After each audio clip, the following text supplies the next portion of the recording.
USA-യിൽ നിന്ന്, അമേരിക്കയിൽ നിന്ന് വർഷങ്ങളായി നമ്മുടെ മജ്‌ലിസിൽ പങ്കെടുത്തുകൊണ്ടിരിക്കുന്ന, നമ്മുടെ വീഡിയോസ് ഫോളോ ചെയ്തുകൊണ്ടിരിക്കുന്ന ഈ ഒരു മജ്‌ലിസ് ഇതിന്റെ സ്റ്റാർട്ടിംഗ് പോയിന്റ് മുതൽ നമ്മെ വല്ലാതെ സഹായിച്ചു കൊണ്ടിരിക്കുന്ന ഒരു ഫാമിലി. അവരിന്ന് എനിക്ക് അസ്മാഉൽ ഹുസ്നയിൽ ഒരു ഇസ്മ അയച്ചു തരികയുണ്ടായി. ഞാൻ ഇന്ന് ഏത് ഇസ്മിനെ കുറിച്ച് പറയണം എന്നിങ്ങനെ ആലോചിച്ചുകൊണ്ടിരിക്കുന്നതിനിടയിലാണ് ആ ഒരു ഇസ്മിന്റെ ഇസ്മ എനിക്ക് അയച്ചു തരികയുണ്ടായത്. അപ്പൊ ഞാൻ കരുതി ഇന്ന് അതിനെക്കുറിച്ച് തന്നെ പറയാന്ന്. അവർ നമ്മെ വല്ലാതെ സഹായിക്കുന്നവരാണ്. ഇഫ്താറിനും അതേപോലെ തന്നെ നമ്മുടെ ദർസിലെ മുതഅല്ലിമീങ്ങൾക്കും വ്യക്തിപരമായിട്ടൊക്കെ ധാരാളം സഹായങ്ങൾ നൽകുന്നവരാണ്. അവരുടെ പ്രിയപ്പെട്ട പിതാവ് മർഹൂം അബ്ദുറഹ്മാൻ ഹാജി വിട പറഞ്ഞവരാണ്. അല്ലാഹു അവരുടെ ഖബർ സ്വർഗ്ഗമാക്കി കൊടുക്കട്ടെ. അതേപോലെ തന്നെ അമേരിക്കയിലെ സ്ഥിരതാമസമുള്ള മർഹൂം അബ്ബാസ് അലി എന്ന് പറയുന്ന സഹോദരൻ, അവരും ഈ ലോകത്തോട് വിട പറഞ്ഞവരാണ്. അവരുടെ പേരിലൊക്കെ ദർസിലേക്ക് നന്നായി സഹായങ്ങൾ നൽകിയിരുന്നു. അല്ലാഹു സുബ്ഹാനഹു വ തആല ഇരുവരെയും ഹബീബിന്റെ ജിവാറിൽ സ്വർഗീയ ലോകത്ത് സ്വാലിഹീങ്ങളോടൊപ്പം ഒരുമിച്ച് കൂട്ടി അനുഗ്രഹിക്കുമാറാകട്ടെ. ആ ഒരു ഇസ്മിനെ കുറിച്ചാണ് ഇന്ന് നമ്മൾ സംസാരിക്കുന്നത്. ആരെങ്കിലും സുജൂദിൽ കിടന്ന് ഈ നാമത്തെ 7 തവണ ചൊല്ലൽ പതിവാക്കിയാൽ അല്ലാഹു സുബ്ഹാനഹു വ തആല അവരെ നിരാശ്രയനാക്കുമെന്നുള്ളതാണ്. സുജൂദിൽ കിടന്ന് 7 തവണ പതിവാക്കുക എന്ന് പറഞ്ഞാല് അത് 1 മിനിറ്റ് അതിന്റെ ആവശ്യം ഉണ്ടാവില്ല, അത്രയും സമയമേ ഉള്ളൂ. അങ്ങനെ അത് ചെയ്യാൻ ഒരാള് തീരുമാനിച്ചു കഴിഞ്ഞാല് അവനെ അല്ലാഹു നിരാശ്രയനാക്കുന്നതാണ്. ഈ ഒരു ഇസ്മിന്റെ മഹത്വമാണത്. അത്രമേൽ പവിത്രതയേറിയ ഇസ്മാണ്. ഇൻഷാ അല്ലാഹ് ഇന്ന് ആ ഇസ്മിനെ കുറിച്ചാണ് നമ്മൾ സംസാരിക്കുന്നത്. അല്ലാഹു കാര്യങ്ങൾ കൃത്യമായി മനസ്സിലാക്കാനുള്ള തൗഫീഖ് നമുക്കൊക്കെ നൽകി അനുഗ്രഹിക്കുമാറാകട്ടെ. ഇൻഷാ അല്ലാഹ് ഇന്ന് അസ്മാഉൽ ഹുസ്നയിലെ അൽ വഹാബ് എന്ന് പറയുന്ന ഇസ്മിനെ കുറിച്ചാണ് നമ്മൾ സംസാരിക്കുന്നത്. അല്ലാഹുവിന്റെ മഹത്തായ ഇസ്മുകളിൽപ്പെട്ട ഒരു ഇസ്മാണ് അൽ വഹാബ് എന്നുള്ള ഇസ്മ. അത്യുദാരൻ എന്നൊക്കെയാണ് ഇതിന്റെ അർത്ഥം. ഹിബത്ത് എന്ന ഒരു പദം, ഹിബത്ത് എന്ന പദത്തിൽ നിന്നാണ് യഥാർത്ഥത്തിൽ വഹാബ് എന്നുള്ള പദം ഉണ്ടായത്. സ്നേഹം, പ്രശംസ, ആക്ഷേപത്തിൽ നിന്നൊഴിവാകൽ തുടങ്ങിയ പകരം ലഭിക്കുമെന്ന പ്രതീക്ഷയോടെയോ താല്പര്യത്തോടെയോ ചെയ്യുന്ന ധർമ്മത്തിന് ഹിബത്ത് എന്ന് പറയുകയില്ല. നമുക്ക് തിരിച്ചെന്തെങ്കിലും ഇങ്ങോട്ട് ലഭിക്കണം എന്ന പ്രതീക്ഷയിൽ നമ്മൾ ഒരാൾക്ക് എന്തെങ്കിലും ദാനം ചെയ്യുന്നു. നമ്മൾ ഒരാൾക്ക് ഒരു ക്യാഷ് കൊടുക്കുന്നു, ഒരു മൊബൈൽ ഫോൺ കൊടുക്കുന്നു, എന്തെങ്കിലും ഗിഫ്റ്റ് കൊടുക്കുന്നു. ആ ഗിഫ്റ്റ് കൊടുക്കുന്ന സമയത്ത് അത് തിരിച്ചിങ്ങോട്ട് ലഭിക്കണം എന്ന ഒരു പ്രതീക്ഷയോടെയാണോ കൊടുക്കുന്നത്, എന്നാൽ അതിന് ഹിബത്ത് എന്ന് പറയൂല. അങ്ങനെ ആ രൂപത്തിലല്ലാതെ ഒരു സ്വാർത്ഥ താല്പര്യമില്ലാതെ ഗുണഭോക്താവിന് അത് കൊടുക്കുന്ന ആൾക്ക് ഒരു നിലക്കും തിരിച്ചിങ്ങോട്ടൊന്നും കിട്ടുമെന്ന പ്രതീക്ഷയില്ലാതെ അങ്ങനെ അങ്ങ് നൽകുന്നവർക്കാണ് വഹാബ് എന്ന് പറയുന്നത്. അത് അല്ലാഹു മാത്രമാണ് ശരിക്കും. മറ്റുള്ളവർ എന്ത് കൊടുത്താലും, മറ്റുള്ളവർ ആർക്ക് എന്ത് കൊടുത്താലും അതിന്റെ യഥാർത്ഥ അവകാശി, യഥാർത്ഥ അർഹൻ അത് അല്ലാഹു സുബ്ഹാനഹു വ തആലയാണ്. അല്ലാഹുവാണ് യഥാർത്ഥത്തിൽ ഒരു ഗുണവും പ്രതീക്ഷിക്കാതെ നൽകുന്നവൻ അല്ലാഹു മാത്രമാണ്. അല്ലാഹുവിന്റെ ഔദാര്യം അനുശൂദ്ധമായി പ്രവഹിച്ചു കൊണ്ടേയിരിക്കും പ്രപഞ്ചത്തിൽ ഓരോരുത്തർക്കും. അതെല്ലാ ഭാഗങ്ങളിലേക്കും എത്തിക്കൊണ്ടിരിക്കും എന്നുള്ളതാണ്. അള്ളാഹുവിന്റെ സാമീപ്യവും അവനുമായി സംബന്ധിക്കുന്നതിലൂടെ മാത്രം താല്പര്യമുണ്ടാവുകയും സ്വർഗപ്രവേശനമോ നരകമോചനമോ ലക്ഷ്യമാക്കാതെ അള്ളാഹുവിന്റെ പൊരുത്തത്തിനായി മാത്രം ദാനം ചെയ്യുന്ന അങ്ങനെയുള്ള ചില ആളുകളുണ്ട്. അവരുടെ ഉദ്ദേശം വേറൊന്നുണ്ടാവില്ല. സ്വർഗത്തിൽ പ്രവേശിക്കാൻ, ഞാൻ ഈ സദക്ക നൽകുന്നുണ്ട്, സ്വർഗത്തിൽ പ്രവേശിക്കണം, അല്ലെങ്കിൽ എന്നെ നരകത്തിൽ നിന്ന് മോചനം ലഭിക്കപ്പെടണം, ഈ ഒരു നിയത്തൊന്നും ഇല്ലാതെ അള്ളാഹുവിനെ മാത്രം ഉദ്ദേശിച്ച് നൽകുന്ന ആളുകളുണ്ടാവും. ഇപ്പൊ നഫീസത്തുൽ മിസ്രിയ റളിയല്ലാഹു അൻഹയുടെ ഒരു ദുആ ചരിത്രത്തിൽ നമുക്ക് കാണാം. അള്ളാഹുവേ, ഈ നഫീസ നിനക്ക് വേണ്ടി ഇബാദത്ത് ചെയ്യുന്നത് നിന്റെ നരകത്തെ പേടിച്ചിട്ടാണെങ്കിൽ ഈ നഫീസയെ നീ നരകത്തിലിട്ടോ. അതല്ല, ഈ നഫീസ നിനക്ക് വേണ്ടി ഇബാദത്ത് ചെയ്യുന്നത് നിന്റെ സ്വർഗത്തെ ആഗ്രഹിച്ചിട്ടാണെങ്കിൽ ഈ നഫീസക്ക് നിന്റെ സ്വർഗം വേണ്ട, എനിക്ക് നീ മതി എന്ന് പറഞ്ഞ് അള്ളാഹുവിനെ അഗാധമായി സ്നേഹിച്ചിരുന്ന, പ്രണയിച്ചിരുന്ന മഹൽ വ്യക്തിത്വമായിരുന്നു മഹദിയായ നഫീസത്തുൽ മിസ്രിയ റളിയല്ലാഹു അൻഹ.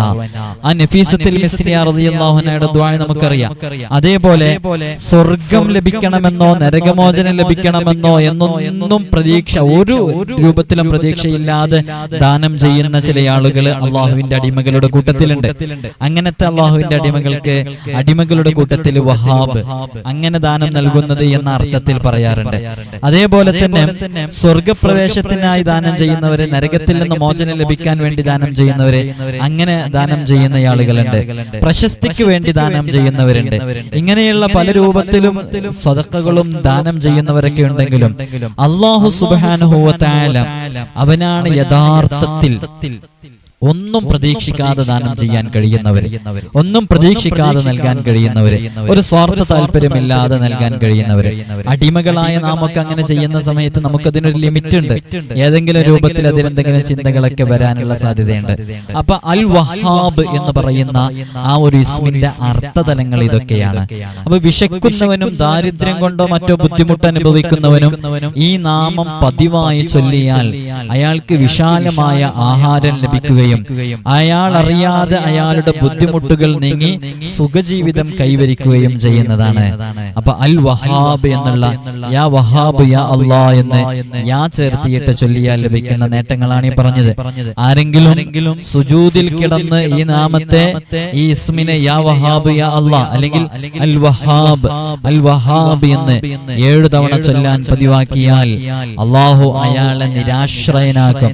ഒരാളുടെയും സഹായം കൂടാതെ സ്വയം പര്യാപ്തതയില് അള്ളാഹു തന്നെ അവന്റെ കാര്യങ്ങളൊക്കെ എത്തിച്ചു കൊടുക്കുന്ന രൂപത്തിൽ അവന്റെ ജീവിതത്തിന് അള്ളാഹു ക്രമപ്പെടുത്തും എന്നുള്ളതാണ്. പതിവായി ഇതിനെ ഉരുവിട്ടുകൊണ്ടിരിക്കുന്നവർക്ക് മഈശത്തിന്റെ വിഷയത്തിൽ ഒരു പ്രതിസന്ധിയും പ്രയാസവും ബുദ്ധിമുട്ടും അനുഭവിക്കേണ്ടി വരില്ലെന്നും അവർ അള്ളാഹുവിനോട് ചോദിച്ചാലുടൻ ഉത്തരം ലഭിക്കുമെന്നും മഹാന്മാർ ഈ ഇസ്മിനെ പതിവാക്കുന്നവർക്കുള്ള നേട്ടങ്ങൾ വിവരിച്ച ഭാഗങ്ങളിൽ പറഞ്ഞിട്ടുണ്ട്. അപ്പൊ ഈ ഇസ്മിനെ പതിവാക്കിയാലുള്ള വലിയ നേട്ടങ്ങൾ മനസ്സിലായില്ലേ? ഞാൻ പറഞ്ഞിട്ടുണ്ടായിരുന്നു അസ്മാഉൽ ഹുസ്നയുടെ റിയാദയുമായി ബന്ധപ്പെട്ട വിഷയം. ഓരോ ഇസ്മുകളുടെയും അദദെടുത്ത് ആ അദദനുസരിച്ച് അസ്മാഉൽ ഹുസ്നയിലെ ഓരോ ഇസ്മുകളും ചൊല്ലിത്തീർത്ത് അത് ജീവിതത്തിൽ കൊണ്ടു നടക്കുന്ന ഒരു സാഹചര്യം വന്നാൽ ഓരോ ഇസ്മു കൊണ്ടും അമല് ചെയ്യുമ്പോൾ ഞൊടിയിടയിൽ പ്രതിഫലം ലഭിക്കുമെന്ന് അങ്ങനെ മഹാന്മാർ വലിയ വലിയ റിയാദകൾ ഏറ്റെടുക്കാറുണ്ടായിരുന്നു. അങ്ങനെ ഞാൻ അതിന്റെ വലിയ റിയാദകളുടെ ചില ഉദാഹരണങ്ങളൊക്കെ പറഞ്ഞിട്ടുണ്ടായിരുന്നു. യാ വഹാബിന്റെ ഒരു മഹാന്മാർ ചെയ്തിരുന്ന ഒരു രീതി ഞാൻ ഇവിടെ നിങ്ങൾക്ക് മനസ്സിലാക്കാൻ വേണ്ടി പറഞ്ഞുതരാം. അവര് വലിയ വലിയ മഹാന്മാരുടെ ദിക്റാണ് ഈ ദിക്റ്. അവര് ഓരോ രാത്രിയിലും 20,000 തവണ, ഓരോ പകലും 8,000 പ്രാവശ്യം. അപ്പൊ രാത്രിയിൽ 20,000 തവണ, 20,000 തവണ, പകലില് 8,000 പ്രാവശ്യം ഈ ഇസ്മിനെ ഇതിങ്ങനെ പറഞ്ഞുകൊണ്ടിരിക്കും. ഇസ്മിനെ അതിങ്ങനെ എത്ര ദിവസം പറഞ്ഞുകൊണ്ടിരിക്കും? ഒരുപാട് വർഷങ്ങൾ പറഞ്ഞുകൊണ്ടിരിക്കും.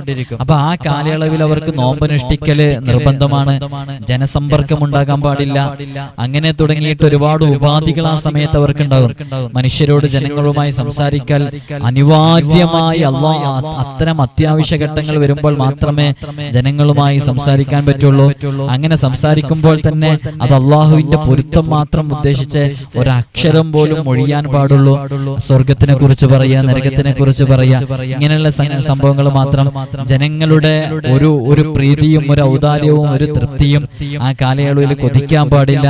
ഇങ്ങനെ തുടങ്ങി വളരെ കഠിനമായ റിയാദകള് ഈ ഇസ്മുമായി ബന്ധപ്പെട്ട് മഹാന്മാർ ശ്രദ്ധിച്ചിരുന്നു. അവർക്ക് വുളു മുറിയാൻ പാടില്ല എന്നല്ല, വുളു ഇല്ലാത്തൊരു സാഹചര്യം ഉണ്ടാവാൻ പാടില്ല. എപ്പോഴെങ്കിലും വുളു മുറിഞ്ഞാല് ഉടനെ തന്നെ വുളു എടുത്തു വരണം.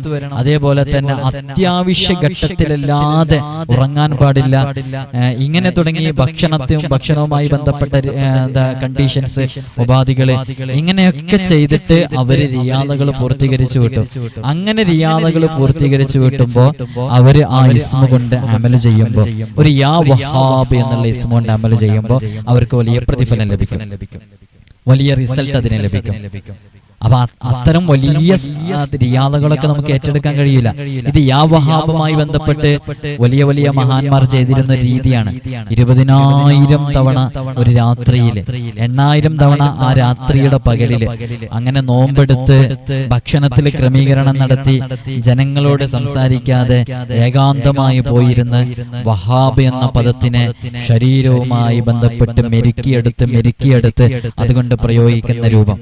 നമ്മൾ അത്രയും വലിയ റിയാദകളൊന്നും അല്ലല്ലോ നമ്മൾ പറഞ്ഞത് ഓരോന്നിന്റെ ഇസ്മ. ഇപ്പൊ വഹാബിന്റെ അദദ് എന്ന് പറഞ്ഞാൽ 14, അല്ലെങ്കിൽ അല്ലൊക്കെ കൂട്ടി അലിഫ്ലാമൊക്കെ കൂട്ടിയിട്ടാണെങ്കിൽ 45. ഇതില് 2 രൂപത്തിൽ ആയതുകൾ വരുന്നുണ്ട്. അപ്പോ ഇതൊക്കെ ചൊല്ലിത്തീർക്കാൻ എളുപ്പ. വഹാബിന്റെ റിയാദ് നമ്മെ സംബന്ധിച്ചിടത്തോളം ചൊല്ലിത്തീർക്കാൻ എളുപ്പ. നമുക്ക് 14 തവണ ചൊല്ലിയാൽ മതി. ഞാനിപ്പോ ഈ റിയാദ് വീട്ടാൻ പറയുമ്പോ ഓരോരുത്തരും അതിന്റെ ഇസ്മുകൾ ഞാൻ ഇവിടെ പറയുമ്പോ അതൊന്ന് ക്രോസ് മാച്ച് ചെയ്ത് നോക്കാൻ, നിങ്ങളുടെ ലിസ്റ്റിലുള്ള ഈ ആദത് ശരിയാണോ നോക്കാൻ വേണ്ടിയിട്ട്. അപ്പൊ അങ്ങനെ റിയാദകൾ വീട്ടാൻ നമുക്ക് എളുപ്പം. നമ്മൾ ആ ചെറിയ റിയാദകളെങ്കിലും വീട്ടാം. അങ്ങനെ ഈ ഒരു വഹാബ് എന്നുള്ളതൊക്കെ 20,000 തവണ ഇങ്ങനെ വർഷങ്ങളായി ചൊല്ലുമ്പോൾ അവരൊരു സ്ഥാനത്തെത്തും, ഒരു ഉന്നതമായ സ്ഥാനത്തെത്തും. അങ്ങനെ അസ്മാഉൽ ഹുസ്നയുടെ രഹസ്യം, ആ രഹസ്യ പ്രപഞ്ചം അള്ളാഹു അയാൾക്ക് അങ്ങ് കാണിച്ചു കൊടുക്കുന്ന, അവിടെയുള്ള ഖനികളും അവിടെയുള്ള എല്ലാ സംഗതികളും അയാൾക്ക് കാണാനും സാധിക്കും. റൂഹാനികളിൽ നിന്നും അതുപോലെ തന്നെ ഒരുപാട് അദൃശ്യ ഭാഗങ്ങളിൽ നിന്നൊക്കെ അവനിലേക്ക് അള്ളാഹുവിന്റെ സഹായം, ഒരുപാട് ഹാദിമീങ്ങൾ അവനക്ക് വരുമെന്നും അവരിലൂടെ അവന്റെ കാര്യങ്ങളൊക്കെ വളരെ പെട്ടെന്ന് സാധിക്കാൻ കഴിയുമെന്നുമുള്ളതൊക്കെയാണ്. അങ്ങനെയൊക്കെ മഹാന്മാർ ചെയ്തിട്ടുണ്ട്. അള്ളാഹു നമുക്കതിനൊക്കെ തൗഫീഖ് നൽകി അനുഗ്രഹിക്കുമാറാകട്ടെ. അതുകൊണ്ട് ഈ ഇസ്മ ഈ രൂപത്തിൽ പതിവാക്കിയാൽ അതിന് വലിയ ശ്രേഷ്ഠതകളുണ്ട്. അപ്പൊ നമ്മളിപ്പോ പറഞ്ഞത് സുജൂദിലിരിക്കുന്ന സമയത്ത്, സുജൂദിലായിരിക്കുന്ന സമയത്ത് ഇതിനൊരു 7 തവണ, അതേപോലെ തന്നെ നമുക്ക് എന്തെങ്കിലുമൊക്കെ കിട്ടണം എന്നുള്ള നിയ്യത്തുണ്ടെന്നുണ്ടെങ്കിൽ ഇതിനൊരു 101 തവണ എല്ലാ ദിവസവും രാവിലെ അല്ലെങ്കിൽ വൈകുന്നേരം ഏതെങ്കിലും ഒരു സമയത്തൊക്കെ ചെല്ലാൻ വേണ്ടി മുന്നിട്ട് വന്നാൽ അതുകൊണ്ടൊക്കെ നല്ല ഫലം ഉണ്ടാകും. അല്ലാഹു സുബ്ഹാനഹു വ തആല നമുക്ക് തൗഫീഖ് നൽകി അനുഗ്രഹിക്കുമാറാകട്ടെ. ഇൻഷാ അല്ലാഹ് റിയാദയുമായി ബന്ധപ്പെട്ട് സംസാരിക്കുമ്പോൾ റിയാദ പൂർത്തീകരിച്ച് വീട്ടാൻ പ്രയാസങ്ങളില്ല. നോമ്പുകാരായിട്ട് വീട്ടുമ്പോൾ അതിന് നല്ല ഫലമുണ്ടാകും. അപ്പൊ നോമ്പുകാരായിട്ട് തന്നെ വീട്ടുക. ഇപ്പൊ ഞാൻ പറഞ്ഞല്ലോ, ഈ അസ്മാഉൽ ഹുസ്നയിലെ ഈ ഒരു വഹാബ് എന്നുള്ളതിന്റെ അക്ഷരസംഖ്യ, ഇതിന്റെ അക്ഷരസംഖ്യ എന്ന് പറഞ്ഞാൽ വാവ് ശരിക്ക് ഇങ്ങനെ അതിന്റെ ഒരു സംഖ്യ നിങ്ങൾക്ക് തന്നെ നോക്കാൻ പറ്റും. അബ്ജദ് ഹവ്വസ് ഹുത്തി കലമൻ എന്ന് പറഞ്ഞിട്ടൊരു ഓർഡർ ഉണ്ട്. ആ ഓർഡർ അനുസരിച്ചാണ് ഓരോ ഹർഫുകളുടെയും സംഖ്യാമൂല്യങ്ങൾ ഉണ്ടാവുക. അപ്പൊ അലിഫ് എന്ന് പറഞ്ഞാൽ 1 ആണ്, ബ എന്ന് പറഞ്ഞാൽ 2 ആണ്, ജീം എന്ന് പറഞ്ഞാൽ 3 ആണ്, ദാൽ എന്ന് പറഞ്ഞാൽ 4 ആണ്, അബ്ജദ് ഹവ്വസ് കണ്ടില്ലേ, ഹ എന്ന് പറഞ്ഞാൽ 5 ആണ്, വാവ് എന്ന് പറഞ്ഞാൽ 6 ആണ്. അപ്പൊ വഹാബ് എന്നുള്ള വാവ് 6 ആണ്, ഹ 5 ആണ്. നമ്മൾ പറഞ്ഞല്ലോ ആ ബ ജ ദ ഹ, ഹ എന്നുള്ളത് അത് 5 ആണ്. അപ്പൊ 6 ഉം 5 ഉം 11. പിന്നെ അലിഫ് എന്നുള്ളത് 1 ആണ്. അബ്ജദ് എന്ന് പറയുമ്പോൾ അലിഫ് 1 അല്ലേ, 1 ആണ്. ബ എന്നുള്ളത് 2 ആണ്. അങ്ങനെ ആകെ മൊത്തം കൂട്ടി നോക്കുമ്പോ 14. വഹാബ് എന്ന് പറയുന്ന ഇസ്മിന്റെ ആദത് 14. ഇനി ചില ആളുകൾ ഇതിന് അല്ല് ചേർത്തിയിട്ട് അലിഫ്ലാം ചേർത്തിയിട്ട് കൊണ്ട് പറയും. അപ്പൊ അങ്ങനെയാണെങ്കിൽ 45. ഏത് രൂപത്തിലും നമുക്ക് പൂർത്തീകരിച്ച് വിട്ടാൽ നമ്മളെ നിയ്യത്ത് അങ്ങനെ ആയാൽ മതി. നമ്മൾ വഹാബ് എന്ന് പറയുമ്പോൾ അലിഫ്ലാം കൂട്ടിയിട്ട് 14 എന്ന് പറയരുത്. അലിഫ്ലാം കൂട്ടാതെ 14, അലിഫ്ലാം കൂട്ടിയിട്ടാണെങ്കിൽ 45. അപ്പൊ നിങ്ങൾക്ക് കിട്ടിയ ആ ലിസ്റ്റില് എത്രയാണോ അതിന്റെ ആദത് ഉള്ളത് ആ ആദതനുസരിച്ച് നിങ്ങൾ പൂർത്തിയാക്കിയാൽ മതി ഇൻഷാ അല്ലാഹ്. അങ്ങനെ പൂർത്തിയാക്കി കഴിഞ്ഞാൽ ഈ ഇസ്മ കൊണ്ട് അമൽ ചെയ്യുമ്പോൾ അതിന് നല്ല ഫലം ഉണ്ടാകും എന്നുള്ളതാണ്. ഒരുപാട് മഹത്വങ്ങൾ ഈ ഇസ്മുമായി ബന്ധപ്പെട്ട് വിവരിച്ചിട്ടുണ്ട്. നോമ്പിന് ശേഷം, റമളാനിന് ശേഷം ഇതിന്റെ കൃത്യമായ രൂപങ്ങൾ നമ്മൾ പറയും. ഇതൊരു ചെറിയ ബ്രീഫായിട്ടുള്ള ഇതിന്റെ ഒരു എക്സ്പ്ലനേഷൻ ആണ് ഇപ്പൊ നൽകിയിട്ടുള്ളത്. ഇനി ഇതിന്റെ കൃത്യമായ പ്രയോഗങ്ങളും അതൊക്കെ ഡിസ്പ്ലേ ചെയ്തിട്ട് അതിന്റെ വിഷയങ്ങളൊക്കെ എഴുതി തയ്യാറാക്കിയിട്ട് ഇൻഷാ അല്ലാഹ് അതൊക്കെ സ്ക്രീനിൽ കാണിച്ചിട്ട് അതൊക്കെ പറയും. അപ്പൊ നിങ്ങൾക്ക് അതിന്റെ അമലുകളൊക്കെ കൃത്യമായി ചെയ്യാം. എല്ലാവരോടും ഓർമ്മപ്പെടുത്താനുള്ളത് അസ്മാഉൽ ഹുസ്ന മുറുകെ പിടിക്കാം. അത് മുറുകെ പിടിച്ചു കഴിഞ്ഞാൽ അതുകൊണ്ട് അമൽ ചെയ്യുമ്പോൾ നല്ല ഫലം ലഭിക്കും. അസ്മാഉൽ ഹുസ്ന അല്ലാഹുവിന്റെ നാമങ്ങളല്ലേ, ആ നാമങ്ങൾ മുറുകെ പിടിക്കുന്നവർക്ക് എവിടെയും രക്ഷപ്പെടാൻ സാധിക്കും.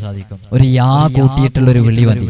യാ എന്ന് പറഞ്ഞാൽ വിളിക്കാൻ ഉപയോഗിക്കുന്ന അറബി സാഹിത്യത്തിലെ അക്ഷരങ്ങളിലെ ഒരക്ഷരമാണ്, ഒരു ഹർഫാണ് യാ എന്നുള്ളത്. നമ്മൾ യാ എന്ന് കൂട്ടിയിട്ടാ വിളിക്കാം. അപ്പൊ യാ യാ അല്ലാഹു യാ അല്ലാഹ് യാ റഹ്മാനു യാ അല്ലാഹ്.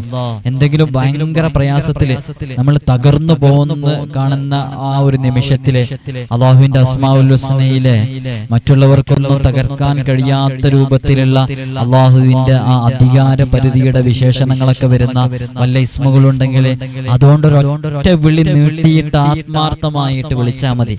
അത് ശരീരത്തിനെ മെരുക്കിയെടുത്ത റിയാദകൾ വീട്ടിയ ആളാണെങ്കിൽ പറയും വേണ്ട, വേണ്ട, അതങ്ങ് ഫലം ചെയ്യും. ആത്മാർത്ഥമായിട്ട് ഉള്ളിൽ നിന്നാണ് ആ വിളി വന്നിട്ടുള്ളത്, അത് ഫലം ചെയ്യുമെന്നാണ്.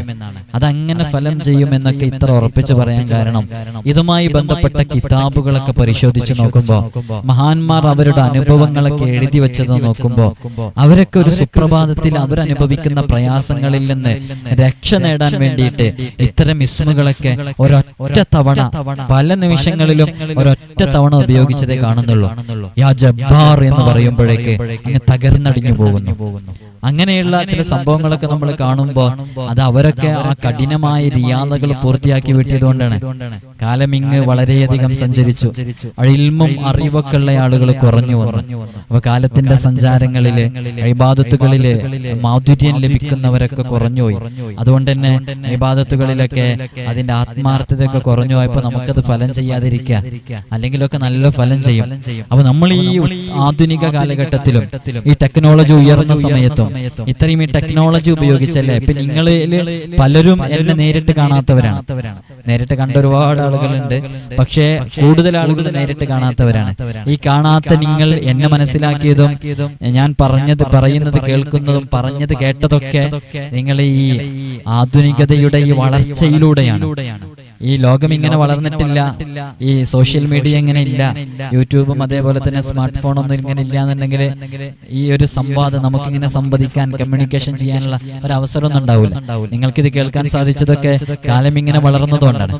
അപ്പൊ നമ്മൾ ഈ കാലം ഇങ്ങനെ വളർന്നാലും, ലോകം എത്ര ടെക്നോളജി എത്ര ഉയർന്നാലും, അതൊക്കെ ഉപയോഗിച്ച് എങ്ങനെ നമുക്ക് അള്ളാഹുവിലേക്ക് അടുക്കാം, എങ്ങനെ നമുക്ക് ദീന് എങ്ങനെ കൂടുതൽ ചിട്ടയോടുകൂടെ അതിനനുസരിച്ച് ജീവിക്കാം എന്നുള്ളതൊക്കെ മനസ്സിലാക്കി ജീവിതം ക്രമപ്പെടുത്തുമ്പോ ഈ ആധുനികതയുടെ ഈ മലവെള്ളപ്പാച്ചിലിനൊടുവിൽ സുന്നത്തുകൾ നഷ്ടപ്പെടാതെ റബ്ബിലേക്ക് അടുത്ത് ജീവിക്കാൻ നമുക്ക് സാധിക്കും.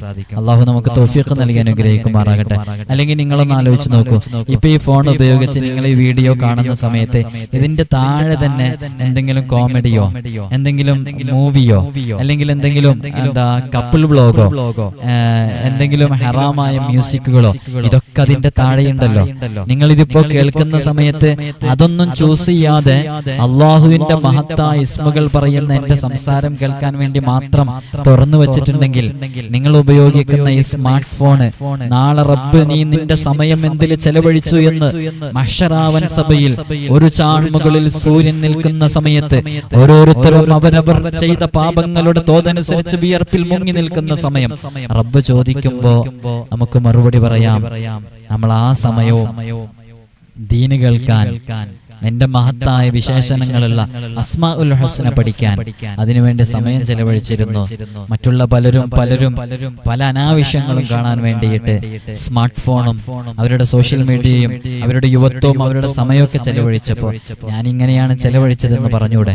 അള്ളാഹു നമുക്ക് തൗഫീഖ് നൽകി അനുഗ്രഹിക്കുമാറാകട്ടെ. എത്രയോ പ്രവാസികളെ നമ്മെ അത് വളരെയധികം സന്തോഷിപ്പിക്കുന്നുണ്ട്. പ്രവാസ ലോകത്ത് പ്രയാസത്തോടെ കഴിയുന്ന എത്രയോ പ്രവാസികളെ, അവരൊക്കെ നമുക്ക് അസ്മാഉലുസ്നയുടെ റിയാദ് ഉസ്താദെ ഞാൻ വീട്ടുന്നുണ്ട്. സഹോദരന്മാരൊക്കെ കൂട്ടത്തിലുണ്ട്. എല്ലാവരും പല എഡ്യൂക്കേറ്റഡ് ആയ ആളുകളും ബിസിനസ് ചെയ്യുന്ന വലിയ ആളുകളൊക്കെ അതിൽ അസ്മാഉലുസ്ന മുറുകെ പിടിക്കാൻ വേണ്ടി തയ്യാറായവരുണ്ട്. അള്ളാഹു അവർക്കൊക്കെ അതിന്റെ അർഹമായ ഫലം അള്ളാഹു അവരുടെ ജീവിതത്തിൽ തന്നെ നൽകട്ടെ. അവരുടെ ബിസിനസ്സിലൊക്കെ വലിയ ഉയർച്ച അവരറിയാത്ത രൂപത്തിൽ അള്ളാഹു അവരിലേക്ക് എത്തിച്ചു കൊടുക്കട്ടെ.